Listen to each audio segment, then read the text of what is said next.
아브라함 이야기가 성경에 많이 나옵니다.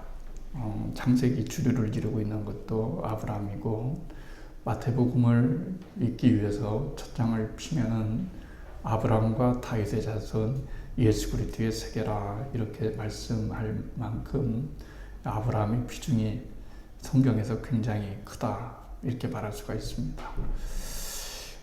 근데 우리가 때로는 아브라함에 대해서 오해할 때가 있습니다. 왜냐하면 그가 워낙 유명하고 복을 많이 받고 믿음의 조상이 되었고, 이러다 보니까 선입견을 갖기 쉽니다. 아브라함은 처음부터 순종 잘하고 믿음 잘 가져서 때때로는 약간은 실수는 있었긴 있었지만 그런 거야 별로 크게 돋보이는 것은 아니기 때문에 그 정도의 믿음을 가지고 살아갔기 때문에 믿음의 조상이 되었다라고 이렇게 생각하면 우리가 오해를 할 수도 있습니다. 성경은 그런 얘기를 하는 것이 절대로 아니기 때문에 그렇습니다. 그랬기 때문에 우리가 성경을 읽고서 아브라함은 믿음의 조상이기 때문에 넘을 수 없는 산이다. 아브라함 생각하고 내 믿음 생각하면 정말 까마득하게 언제 아브라함 같은 믿음을 가질까 이런 생각이 들지만 사실은 아브라함도 믿음의 조상이 되기까지는 우리와 같이 평범하게 약하고 부족하고 넘어지고 불신앙이 있었고 이런 신앙에서 믿음의 조상까지 되기까지 한 것은 아브라함의 노력이 아니고 전적으로 하나님의 열심, 하나님의 노력이 하나님이 주도권을 가지고 그 일을 행하셨다 하는 것이 성경의 이야기고 우리에게 말해주고 하는 겁니다. 여기서 유한을 찾아야 됩니다. 왜냐하면 내가 내 자신을 볼 때 믿음이 어느 정도 자라야 될까? 내가 정말 구원받은 믿음이나 가지고 있을까? 그리고 주변에 있는 사람들, 가족들, 자녀들 보면 도대체 믿음이 언제 자라서 큰 믿음을 가질 수 있을까? 이렇게 생각할 수도 있겠지만 성경은 우리들에게 신앙이라고 하는 것이 그렇게 태어났을 때부터 신앙적으로 똑똑하고 신앙적으로 단단하고 이런 사람은 결코 없다 하는 것을 알게 됩니다. 그러니까 우리가 성경을 읽고 들을 때 아브라함을 이야기를 들을 때 기가 죽어서는 안 된다 하는 것을 먼저 말씀드리고 싶습니다. 예전에는 왜 사랑이 가장 중요하다고 그랬죠. 사랑은 언제나 오래 참고 온유하며 그랬습니다. 그 이해를 할 수 있었어요. 그렇죠? 사랑은 오래 참아야 됩니다. 아니 참아야 되는 것이 아니라 참아지는 겁니다. 사랑을 하게 되면 참아지게 되는 거예요. 자식에게 자식도 내가 참아야지 하는 것도 있지만 참아내지는 것이 보통 사랑의 속성입니다. 오래 참고 온유하며 그 다음에는 뭡니까? 자랑하지 아니하며 그랬어요. 왜 사랑은 자랑하지 아니할 것일까? 라고 하는 생각을 깊게는 하지 못했는데 요즘 많이 생각해 보게 됩니다. 왜냐하면 어떤 사람이 있는데 같이 얘기를 하고 있어요. 나는 속상해 죽겠고 또 힘든 일도 많고 어려운 일도 많고 헤쳐나갈 일도 많은데 자기는 하는 일이 승승장구가 된다는 거예요. 잘 돼요. 모든 일이 성공적이에요. 이렇게 되면은 자랑하게 되겠죠. 자랑이 되는 거겠죠. 그러면 앞사람은 어떻게 되는 걸까요? 그 얘기를 듣는 사람은 기가 죽는 거예요. 그런 거 아니겠습니까? 우리 교회에서는 한 1년에 100명, 200명, 500명, 1000명가량이 새신자로 들어옵니다. 막 자랑을 해요. 우리 교회는 그래요. 그러면 그렇게 못 들어오는 교회들은 어떻게 되는 걸까요? 우리는 왜 그런 걸까? 똑같이 하나님을 믿는데 왜 저 교회는 저런 복을 받고 저런 능력이 있고 저런 대단한 자랑거리가 있는데 왜 그건 없는가? 우리 교회는 함께 하나님이 안 해주신단 말인가? 하면서 기가 질리게 되는 거예요. 그러니까 항상 우리가 생각할 것은 뭐냐면 상대방하고 대화를 나누든 만남을 가질 때에 사랑한다고 한다면 언제나 상대방이 기가 죽거나 상처받지 않도록 또 마음에 어떤 동요가 생기지 않도록 그것을 인정해주고 생각해주는 것이 사랑의 마음으로 가지는 그런 사람이다. 이렇게 말씀을 할 수가 있습니다.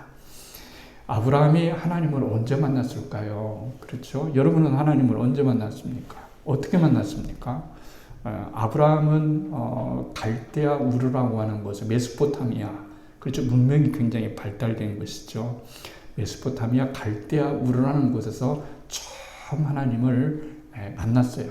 만났다고 했을 때 무슨 하나님이 짱 하고 나타나셔가지고 나는 여호와 하나님이다. 너의 고향 친척 아비집을 떠나서 내가 지시할 땅으로 가라. 그러면은 큰 복을 주겠다. 뭐 이렇게 환상적으로 크게 나타나는 것은 결코 아니란 말이죠. 우리가 생각한 것처럼 신앙처럼인 거예요. 하나님께서 음성으로 무엇인가 어떤 존재가 그때는 신이 하나만 있는 것이 아니라 여호와에 대한 신앙은 아예 없었어요. 그렇죠? 그런데 아시는 것처럼 아브라함의 아버지는 우상장사였다는 것을 잘 알고 있습니다. 그러니까 우상장사가 그때는 굉장히 잘 나가는 직업 중에 하나였단 말이죠. 인간은 본질적으로 본능적으로 신적 존재를 갈망하는 그런 존재라고 말할 수가 있습니다. 그래서 누군가는 믿어야 되고 무엇인가는 믿어야 마음에 어떤 이 굳은 그런 믿음을 갖고 살아갈 수가 있기 때문에 그런 거죠. 하나님께서 갈대아 우리에 나타나셨어요. 갈대아 우리에 나타나셨습니다. 그러고 난 다음에 신앙체험을 하게 된 거예요. 신앙체험을 했어요. 그래서 뭔가 신앙체험을 하게 되니까 이건 다른 차원이다. 이건 우상이 어떻게 말하는 차원이 아니고 분명히 어떤 신적 존재가 있다. 이렇게 생각을 했던 거죠. 이것을 굉장히 고민하면서 살아왔습니다. 그러던 중 결단을 해야 되겠다. 큰 결단이라기보다는 어쨌든 뭔가가 있는가 보다. 하나님이라는 존재가 아무튼 있는가 보다 하는 희미한 믿음에서 출발을 했습니다. 그래서 그냥 신앙생활을 한 거예요. 그러다가 어디로 이사를 가게 되냐면 하란 땅으로 이사를 가게 됩니다. 하란 땅에. 그러니까 갈대아 우르가 있고 하란 땅이 있고 가나안 땅이 있고 이렇게 생각하면 됩니다. 그러니까 하나님께서 가라 하신 곳은 하란 땅이 아니고 갈대아 우르에서 가나안 땅으로 가는 그런 땅이었단 말이죠. 그런데 하란에서 거기에서 그냥 눌러 앉아 살게 됩니다.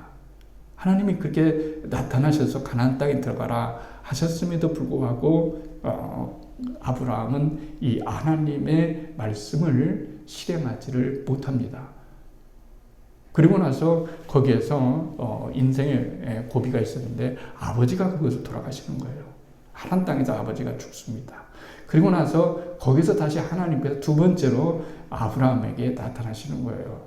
그래서 너의 고향 친척 아비집을 떠나서 내가 지시할 땅으로 가라. 이렇게 말씀을 하고 있는 거예요. 그런데 오늘 읽을 때 우리가 12장 5절을 창세기 12장 5절을 읽었어요. 아브라함이 그의 아내 사레와 조카 롯과 하란에서 모은 소유와 얻은 사람들을 이끌고 가나안 땅으로 가려고 떠나서 마침내 가나안 땅에 들어갔더라. 이렇게 했어요. 가나안 땅에 들어갔더라. 들어가긴 들어갔는데 어떻게 들어갔냐면은 마침내 들어간 거예요. 그러니까 굉장히 어려운 여행이었다. 라고 하는 거죠. 자, 이 마침내가 중요한 겁니다. 이 단어를 하나님 편에서 볼 것인가, 아브라함 편에서 볼 것인가 라고 생각했을 때 의미가 전혀 달라지는 거예요. 아브라함 편에서 보게 되면 이 모든 신앙의 노력이 전진하는 신앙의 노력이 주도권이 아브라함에게 있는 거예요. 그러나 마침내 하나님께서 아브라함을 가나안 땅에 들어가게 하셨다라고 하나님 편에서 해석을 하게 되어지면 이 문제는 조금 다를 수가 있다라고 하는 거예요. 그러니까 아브라함, 지금까지 우리가 이 본문을 생각할 때에 마침내 아브라함은 하나님이 짠하고 나타나시니까 너무나 감복되어서 감동을 하고 내가 하나님이라는 분이 살아계시는구나. 하나님이라는 분이 계시구나. 그래서 내가 하나님을 딱 믿고서 갈대아 우르에서 하나님 땅에서 다시 가나안 땅으로 이렇게 고생하면서 마침내 들어갔다고 한다면은 이 모든 공로가 누구에게 있냐면 아브라함의 노력이 있는 거예요. 아브라함의 노력이 있는 겁니다. 그렇죠? 정말 김 집사님 너무 잘했어. 어려운 신앙, 어려운 길들을 저렇게 다 고비고비 잘 넘기고 그래도만 드디어 축복받았네. 하나님께서 복을 주셨네. 뭐 이렇게 얘기하는 경우가 참 많이 있는 거예요. 그러나 여기서 중요한 신앙의 주체가 누구냐라고 했을 때 성경은 우리들에게 철저히 신앙의 주체는 바로 하나님이시다. 이렇게 말하는 거예요. 그러니까 지난 시간에 말씀을 드렸던 것처럼 내가 예수를 믿어서 구원을 받았느냐 아니면 하나님이 나를 믿게 해서 구원을 받았느냐 하는 것은 굉장히 다른 얘기라고 정반대의 얘기라고 말씀을 드렸어요. 그러니까 우리가 구원에 대한 이야기를 할 때 항상 구원은 보상이 아니라는 것을 드렸습니다. 내가 이렇게 했더니 하나님이 나를 구원해 주셨더라 이런 얘기가 아닙니다. 그건 은혜입니다. 그냥 나는 별로 한 것이 없어요. 내가 예수 믿고 난 다음에 예수 믿으려고 막 한 것이 아니라 예를 들어서 내가 하나님을 만났네. 그래서 하나님 앞에서 회개를 했어요. 눈물 펑펑 쏟고 그리고 눈물 흘리고 콧물 다 흘리고 난 다음에 회개했더니 하나님이 나를 구원해 주신 것이 아니라 구원을 받고 나니까 내 죄가 보이고 하나님 앞에 회개가 되어지고 하나님을 믿게 되어지는 그런 하나님의 놀라운 은혜가 있기 때문에 내가 내 인생을 되돌아보니까 이렇게 참 진작 예수를 믿고 살 걸, 하나님을 믿고 살 걸 하는 그런 후회가 우리 인생에 드리는 것은 전적으로 하나님께서 우리들 안에서 역사하시는 하나님의 열심과 하나님의 작업, 하나님의 설득, 하나님의 간섭에 의해서 된다는 것을 우리들에게 말씀해 주시고 있는 거예요. 그러니까 아브라함이 갈 바를 모르고 우리가 팍팍팍팍 그냥 가나안 땅에 떠나는 것이 아니라 미직은하는 거예요. 갈대아, 우르에서도 하란에서도 하염없이 정착을 하는 거예요. 거기에서 매달려 있는 겁니다. 하나님에 대한 존재를 날마다 생각하고 이런 게 아닙니다. 하나님께서 계속 사건을 통해서 말씀하시는 거예요. 계속해서 밀어, 그 다음에 끌어요, 당겨요, 간섭해요. 그리고 난 다음에 마침내 어디에 들어오게 되냐면 마침내 가나안 땅에 들어왔더라 하는 것을 우리들에게 말씀을 해주시고 있는 거예요. 여기서 희망이 보이는 거죠. 아브라함이 주체적으로 자기가 믿음이 있어서 하나님이 한 말씀 딱 하니까 정말로 정도를 걷고 믿음 생활 잘해서 마침내 아브라함이 믿음의 조상이 되었구나 라고 하는 그런 얘기가 아니라 아브라함도 철저하게 참으로 미지근한 신앙을 가졌고 작은 신앙을 가졌고 희미한 신앙을 가졌지만 하나님께서 밀어주고 계속 밀어주고 땡겨주고 그래서 그렇게 한 다음에 어디에 들어가게 됐냐면은 마침내 가나안 땅에 들어가게 되었다라고 하는 것을 말씀해 주시는 거예요. 그러니까 이 말씀을 보면서 우리에게 희망이 되어야 될 것은 무엇이냐면 우리 자신이 신앙을 볼 때 정말 나 같은 존재가 구원받았을까? 도대체 나는 구원받았을까? 내가 이런 생활해도 내가 이렇게 하나님을 잘 믿지를 못하는데 이런 믿음을 가지고 내가 구원받을 수 있을까라고 하는 생각 자체가 여러분 양심적인 생각이긴 하지만 그러나 하나님 앞에 믿음의 생각은 아니다라고 하는 것을 우리들에게 말해주고 있는 거예요. 그러니까 성경은 철저하게 늘 말씀을 드린 것지만 구원의 일만큼은 우리가 한 것이 없는 거예요. 구원의 일만큼은 내가 하나님을 잘 믿었고 이 사람은 못 믿어서 구원받은 것이 아니라 철저하게 하나님의 선택과 예정을 통해서 우리들을 택하셨고 하나님이 주도적으로 우리를 구원하셨다는 것을 우리들에게 말씀해 주시고 있는 거예요. 그래서 신앙은 절망이 아니에요. 정말 나 같은 사람이 이렇게 예수 믿고 나는 차라리 교회를 안 다니는 것이 훨씬 낫지 이런 좌절이 아니라 오히려 하나님께서는 우리가 좀 부족하지만 뻔뻔하다고 생각할 정도로 오히려 그 뻔뻔함으로 예수를 믿고 하나님을 믿는 것이 하나님 편에서는 훨씬 더 나은 것이다 라고 이렇게 말하는 거예요. 자식을 켜보면 똑같은 거 아니겠어요? 자식이 잘못했어요. 나 엄마 아빠 얼굴에 먹칠했네요. 이제는 창피해서 엄마 아빠가 저 때문에 나가지도 못하겠네. 이제는 집 나가겠어요. 저를 아들이라고 부르지 마시고 저를 자식이라고 부르지 마시고 이제는 없는 걸로 생각해 주세요 하고 나가버려요. 양심이 좋은 걸까요? 양심이 좋은 건 아니에요. 그렇지만 내가 잘못한 것을 알지만 그러나 언젠가는 저도 좋은 사람이 될 거예요 라고 이렇게 뻔뻔하지만 부모 곁에 붙어 있는 것이 온전한 부모와의 관계인 것처럼 하나님을 믿는 것도 마찬가지로 예수를 믿게 되면 갑자기 내가 새롭게 되어지고 천사가 되어지고 막 하나님이 하지 말라는 것을 일천하지 않고 그렇게 나갈 수가 없는 것이 인간의 실존인 거예요. 여전히 내 안에는 예수를 믿고 거듭났다고 하지만은 하나님이 원치 않는 일을 행하는 그 일을 사도 바울처럼 고백한 것처럼 늘 그렇게 하면서 살아가는 그런 존재가 우리 존재다라고 하는 것을 우리들에게 말씀을 해주시고 있는 거예요. 하나님께서 가나안 땅에 들어가라 하시라고 하셨어요. 그런데 가나안 땅에 갔어요. 믿으라고 해서 믿었어요. 가나안 땅에 들어가라고 해서 들어갔어요. 그런데 막상 들어가 보니까 그를 기다리고 있는 것은 태평성대가 아니었단 말이죠. 흉년이었단 말이죠. 거기서 아브라함이 생각을 하게 되는 거예요. 도대체 하나님을 믿었는데 내가 믿은 뭐 잘못 들었나? 잘못 봤나? 도대체 그 존재가 어떤 존재가 있는데 그분이 하나님이시라고 하는 신적 존재인데 하나님께서 가나안에 갔는데 그 땅에 가뭄이 들고 흉년이 들렸다고 한다면 이 문제가 달라지는 얘기가 아니겠냔 말이에요. 그러니까 아브라함이 거기에서 그래 하나님은 살아계셔. 하나님은 전능하셔. 하나님은 나 같은 우리 집안 하나 못 살리시겠어? 나 하나 못 먹이시겠어? 이 가뭄과 흉년 속에서 하나님이 나 하나 못 지키시겠냐고 절대적으로 나는 하나님을 믿어. 이런 흉년이 하나님과 나 사이를 절대로 끊어놓을 수 있는 그것은 하나도 없어라고 그렇게 머물렀던 그런 존재, 그런 인간, 그런 믿음을 가지고 있던 존재가 아니었단 말이에요.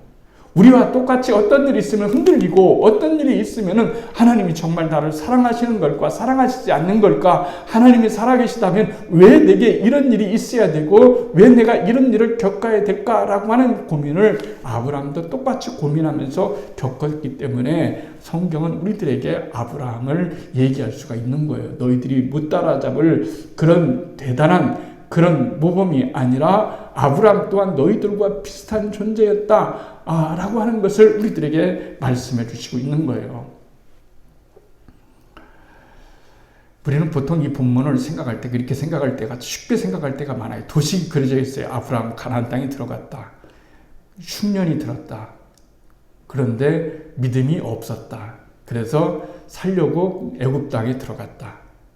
애굽 땅에 들어가서 이제 아내가 얼굴이 너무 미인이어서 자기 자신을 죽이고 아내를 빼앗아가는 일들이 비일비재했기 때문에 그는 아내를 누이라고 속이고 자기의 생명을 유지했다. 비겁하게 자기 아내가 잡혀가는데도 끌려가는데도 말 한마디 않고 내 동생이에요. 뭐 이렇게 했다고 한다면은 그래서 하나님께서 아브라함을 치셨다.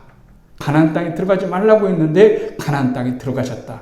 들어갔기 때문에 하나님이 아내를 빼앗기게 했다. 그래서 치셨다. 이런 얘기가 아니란 말이에요. 그리고 난 다음에 아브라함이 깊이 깨달아서 돌이켰다. 이런 얘기는 성경에 없어요.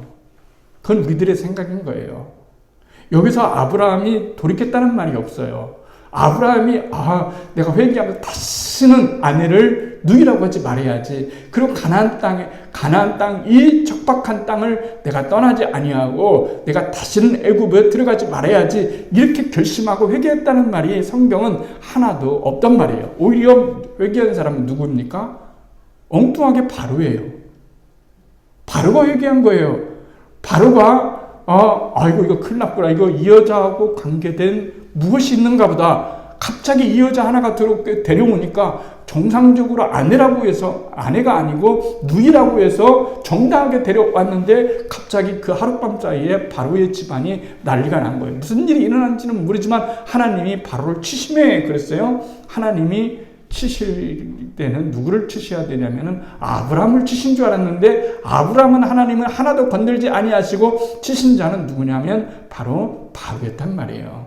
바로를 치셨단 말이에요. 그래서 그때 하나님께서 왜 가나안 땅에 들어가도록 내버려 두시고 아무 말씀도 안 하시느냐라고 했을 때 아브라함이 거기에서 하나님 체험을 또 했기 때문에 그런 거예요.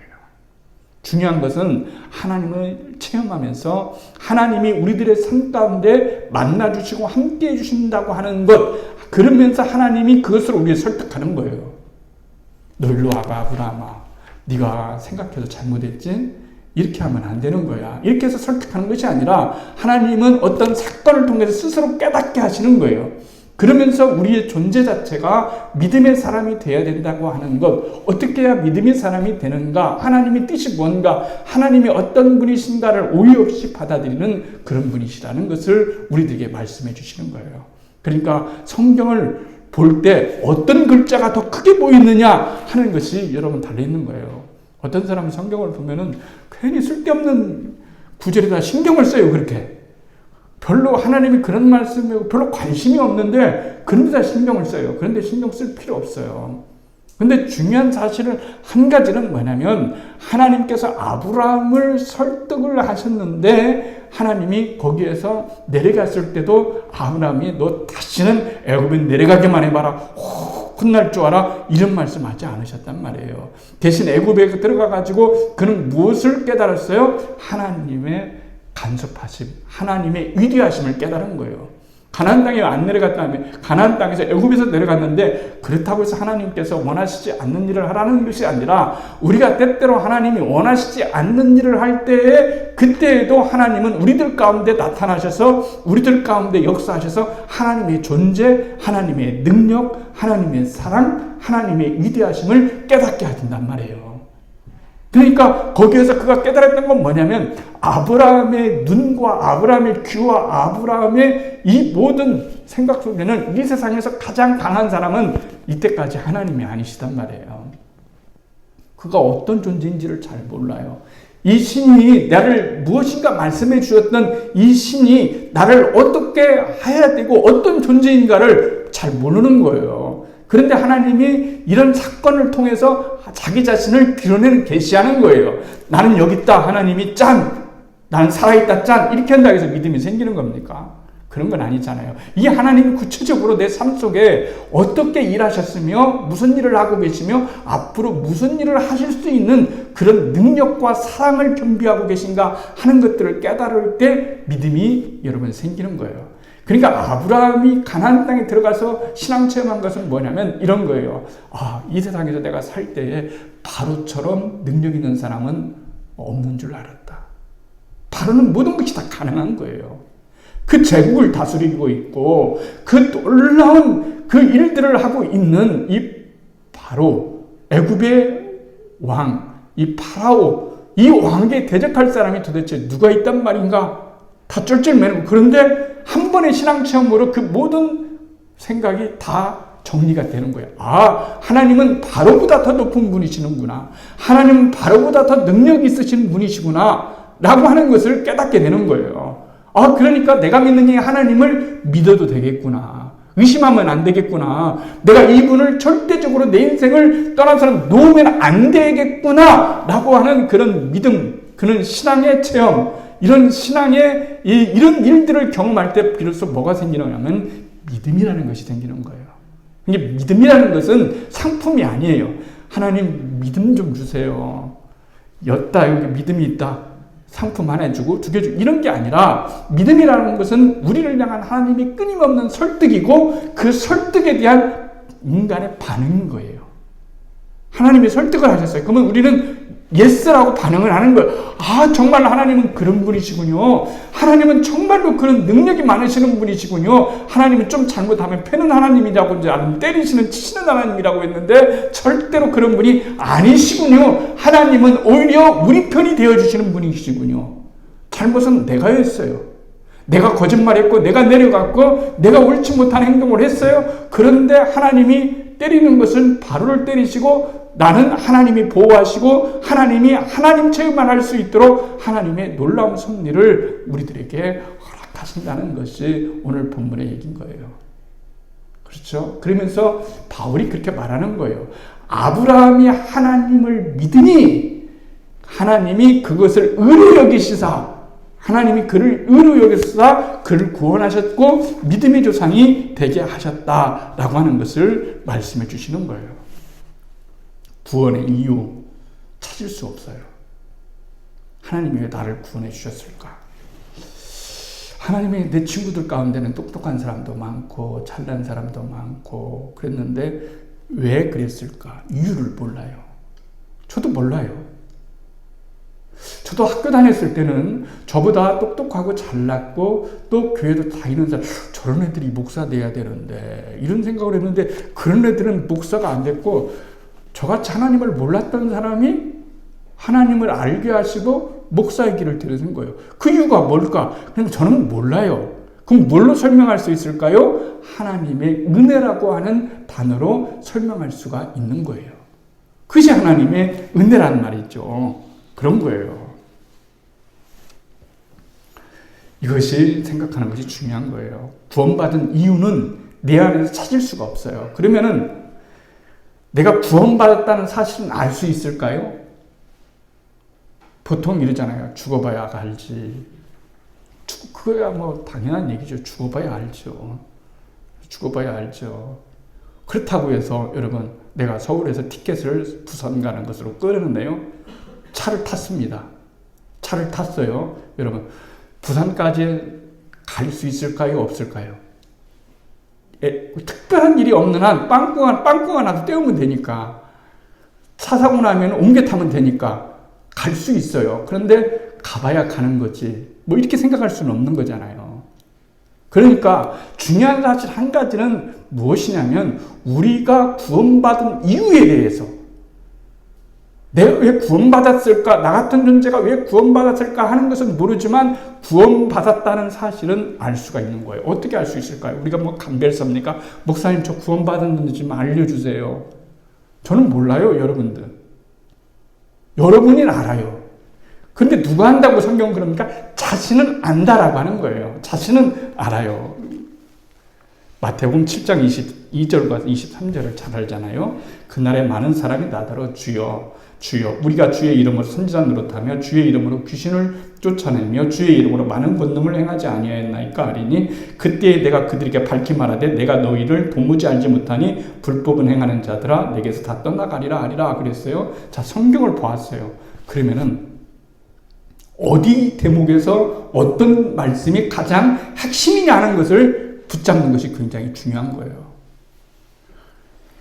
지난주에 그 지방 목사님하고 목사님들 사모님들하고 많지는 않지만 설악산을 다녀왔어요. 그 설악산에 다녀왔어요. 어떤 뻘뻘 땀을 흘려서 그 어떤 봉우리 위에 올라갔어요. 봉우리 위에 올라갔는데 말이죠. 너무 감탄하는 거예요. 그러면은 초점이 있는 거예요. 사람들은 와 대단하다. 여기가 너무너무 이렇게 멋진 곳이 하늘 아래에 있다니 단풍 들으니까 너무 좋네. 뭐 이럴 수 있지 않겠어요? 근데 어떤 사람은 그것보다는 다른 것이 더 아름다울 수 있다라고 생각할수록 얼마든지 있다는 거예요. 왜냐하면 사람마다 시각이 다르고 관점이 다르고 그렇기 때문에 그런 거예요. 그래서 우리가 성경을 공부하는 이유는 뭐냐면 성경을 읽는 이유는 뭐냐면 내 관점을 바르게 하기 위해서 그런 거예요. 쓸데없는 구절에 자꾸 막 생명을 걸고 이 구절 하나에 생명을 걸고 이런 게 아니란 말이죠. 성경은 그렇게 되는 것이 아니란 말이죠. 그러니까 이 본문에서 우리들에게 말하고자 하는 것은 뭐냐면은 바로 그런 거예요. 무슨 말씀이냐면 내가 너희를 도무지 알지를 못하니 이게 키포인트의 말씀이에요. 아무리 내가 선지자 노릇하고 능력을 행하고 귀신을 행한다 쫓았다 한다 할지라도 마지막 날에 하나님이 나를 그 앞에 섰을 때 내가 너 모른다? 이러면은 모든 것이 꽝이란 얘기예요. 그러니까 우리 인생에서 가장 중요한 일은 뭐냐면 하나님 귀신을 내어 쫓는 일이 중요한 것도 아니고 능력을 행하는 것도 중요한 것이 아니고 선지자로 또 행하는 것도 중요한 것이 아니라 예수님이 하나님이 나를 안다라고 말하는 것이 굉장히 중요한 거예요. 그러면은 하나님이 나를 안다고 했을 때 어떻게 하나님이 나를 아는지 모르는지 어떻게 할 수 있을까요? 라고 말하면은 내가 하나님을 알게 되면 하나님도 나를 알고 있는 거예요. 내가 분명히 하나님을 알고 있어요. 그러니까 이것은 속일 수가 없는 거예요. 속일 수가 없는 거예요. 하나님을 느껴지는 것, 이거 가장으로 되겠어요. 절대로 건강하게 성경책을 뜰 수는 있어도 하나님이 느껴져요. 내 생각과 내 말과 행동에서 모두가 다 그렇게 되는 건 아니지만 조금이라도 하나님이 느껴지는 거예요. 여러분, 이게 굉장히 중요한 구원받는 일이에요. 어떤 사람이 주일날이 됐는데 맨날 골프를 치러 가나요. 처음에는 신앙생활 잘하다가 골프에 맛이 들렸어요. 그래서 주일마다 약속이 잡히네요. 그래서 골프를 여러분 치러 가요. 그래서 골프를 치러 가는데 하루는 그런 생각이 드는 거예요. 내가 날마다 주일날은 예배당 가서 하나님께 예배를 드려야지 이런 골프나 치러야 다니나 이러다가 내가 하나님한테 나중에 한 대 맞기 전에 정신 차려야지 이렇게 생각한다면 이 사람이 여러분 구원 받은 사람일까요? 구원 못 받은 사람일까요? 여러분 생각에는 골프만 치러 다니는 이 사람이 어쩌다가 한번 하나님에 대한 의식을 하게 되었어요. 하나님을 인식하게 되었어요. 어떤 자기 그 일에 하나님에 대한 것을 도입하게 되었어요. 어떻게 생각하는가? 우리는 이렇게 생각하는 거예요. 어떻게 생각하냐면 구원이라고 하는 것은 내 노력이 많이 들어가고 정성 지극해야 되고 그래서 내가 하나님을 팍팍팍 깊게 믿어야만 내가 하나님을 믿고 구원받았다고 말할 수가 있다라고 했기 때문에 이런 생각하는 사람은 구원의 구자도 못 받았을 거야 이렇게 생각하는데 그것이 아니란 말이에요. 이 사람은 구원을 받은 거예요. 구원을 받은 거예요. 저 사람 골프나 치러 가고 말이지. 그런데도 그 양심에는 뭐가 있냐면은 내가 골프를 치지 말아야지 하는 그 이유가 허리가 아파서 이게 문제가 아니고 허리 아파서가 아니라 하나님 때문에 하나님께 예비해야 될 이 귀한 그 거룩한 안식일에 골프 치러 가니까 마음이 너무너무 찝찝하고 하나님께서 나중에는 한번 뭐라고 혼내실 것 같다고 하는 그런 느낌 인식하는 것이 하나님을 안다는 얘기예요. 하나님을 안다는 얘기예요. 그러니까 여러분 신앙생활을 깊이 하는 사람과 깊이 하지 못하는 사람 있다고 했을 때 깊이 한다고 했을 때는 구원받고 깊이 하지 못하면 구원 못 받는 것이 아니라 그것은 성숙의 문제고 일단 하나님의 자녀가 됐다고 하는 사실은 여러분 절대로 그것은 바꿀 수가 없는 거예요. 초신자가 있어요. 그래서 늘 허리가 아프네요. 허리가 그렇게 덜 아파요. 가서 침 맞았어요. 침 맞았는데도 안 돼요. 병원에 가서 치료를 했어요. 그런데도 안 돼요. 그래서 한 번은 이분이 이제 이렇게 생각하기로 했어요. 내가 하나님께 기도해야 되겠다. 기도해서 하나님이 고쳐달라고 해야지. 그래서 기도를 했어요. 하나님 감사합니다. 병원에서도 안 되고 또 침 맞으러 가도 안 되고 주사 맞아도 안 되고 허리가 너무 아파서 걸어갈 수가 없어요. 제가 하나님을 사랑하는 것을 하나님을 믿습니다. 하나님은 전능하신 분이시고 내 병을 고칠 수 있는 분입니다. 라고 얘기했는데 신기하게 여러분 허리가 다음 날부터 안 아파지는 거예요. 그때 이 사람이 생각하는 거예요. 이 병은 누가 고쳐줬냐면 하나님이 고쳐줬다라고 생각하면 이 사람은 하나님을 아는 것이라는 얘기예요. 무슨 말인지 알겠습니까? 그렇게 아는 거예요. 지식으로 아는 것이 아니라 성경은 빠삭하게 몰라도 하나님과의 인격적 교제가 거기서부터 이제 한 발 두 발 생기게 되는 거예요. 그렇죠? 뱃속 아이가 자라고 있어요. 임신 5개월, 7개월, 9개월 됐어요. 아이 아닙니까? 태어나면 아이예요. 2살, 3살이에요. 다봄이가 여러분 우리 교회 막내예요. 젤로 막내예요. 다른 걸 다 알 수는 없어요. 그런데도 이 아이 속에서 뭘 봅니까? 어른이 되는 모습을 볼 수 있는 거예요. 그런 것처럼 신앙이라고 하는 것은, 바로 구원이라고 하는 것은 저렇게 해서 구원받겠나 라고 하는 것이 아니라, 그 안에서도 다솜이가 엄마 아빠를 알고 느끼고 통하는 것처럼 우리의 신앙생활이라고 하는 것도 바로 처음에는 다 그렇게 신앙생활을 하기 때문에 하나님을 아는 것이 굉장히 중요한 것이다 라고 하는 것을 우리들에게 말씀해 주시고 있는 거예요. 하나님을 아는 것이 중요해요. 우리의 생각과 삶이 하나님께 얼마나 많이 연관되었는지를 생각하면 됩니다. 내가 하나님 보시기에 얼마만큼 기쁜 일을 했는가로 구원이 평가되는 게 아니에요. 하나님 일을, 기뻐하신 일을 많이 했으면 구원받은 것 같고, 이러면 벌써 구원의 공로가 나에게 있는 거예요. 인간에게 있는 거예요. 그러나 구원만큼은 절대적으로 인간이 가질 수가 없어요. 인간 때 그냥 내가 악해도, 내가 정말 선해도 하나님의 그 은혜에 따라서, 그 은혜로 인하여 구원을 받았기 때문에 그런 겁니다. 여러분, 믿음은 하나님이 우리를 설득하시는 거예요. 오늘도 하나님은 우리를 설득하십니다. 여러분, 설득하셔요. 그렇잖아요. 설득하시는 거죠. 그리고 믿음은 그 설득에 대해서 우리가 반응을 하는 거예요. 그랬을 때, 아, 그렇구나, 하나님이 살아계시구나 라고 하는 사실을 깨달으면서 우리의 믿음이 더욱더 커져가게 되는 것을 알 수가 있습니다. 우리의 삶 속에서 하나님은 사건으로, 말씀으로, 예배로, 여러 가지를 통해서 우리에게 접근하십니다. 내가 너를 사랑한다. 너는 내 자녀다. 내가 너를 책임진다. 아브라함을 책임진 것처럼 내가 너를 책임진다. 너무 거창하게 생각할 거 없다. 처음에는 다 그렇게 시작한다. 절대로 낭망하지 말길 바란다. 나는 너에게 희망적 존재다. 라고 이렇게 말씀해 주시는 것이 복음인 거예요. 그래서 우리는 한 영혼을 볼 때 귀하게 보는 거예요. 아이고, 저 신앙 가지고 어떻게 구원받으려나. 아이고, 예수 믿는다고 저렇게 껄껄 설을 치는 것이 아니에요. 다 누구나 그런 과정이 있는 거예요. 하나님을 알지 못하는 것 같으나 하나님을 알고, 하나님을 모르는 것 같으나 하나님이 알고 계시고, 하나님을 느끼게 하는 이런 삶을 살아갈 때 우리의 삶이 더욱더 풍성하게 될 것입니다. 하나님을 아는 믿음이, 하나님과 교제하는 믿음이 우리들 가운데 있기를 주님의 이름으로 축복합니다.